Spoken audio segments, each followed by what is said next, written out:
चोलापुर वाराणसी की छात्रा मां सरस्वती के इस प्रांगण में सिर झुकाकर आदरणीय गुरुजनों के आशीर्वाद से मेरे सपनों का भारत 2047 शीर्षक पर अपने विचार प्रस्तुत करना चाहूंगी।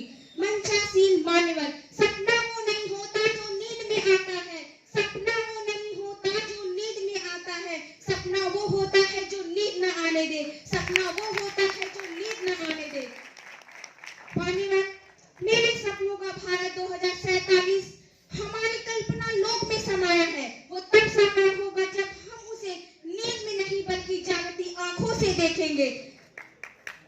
इस बात का इतिहास गवाह है, इस बात का कि जब हम 1947 के आजादी के उन दीवानों के सपनों का भारत न केवल पढ़ा है, जाना है, बल्कि आज उसका भोग कर रहे हैं।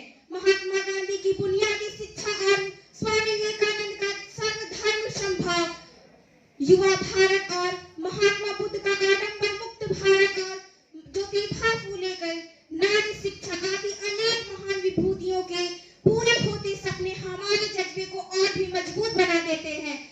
ये सपने हमारे भी आंखों में आते हैं। जब मैं ये सोचती हूँ तो बापू की एक पंक्ति याद आती है, मैं गिरा देश की यह आंधी न चलने दूंगा, चलाऊंगा, या खुद ही मर जाऊंगा या इसको मार भगाऊंगा।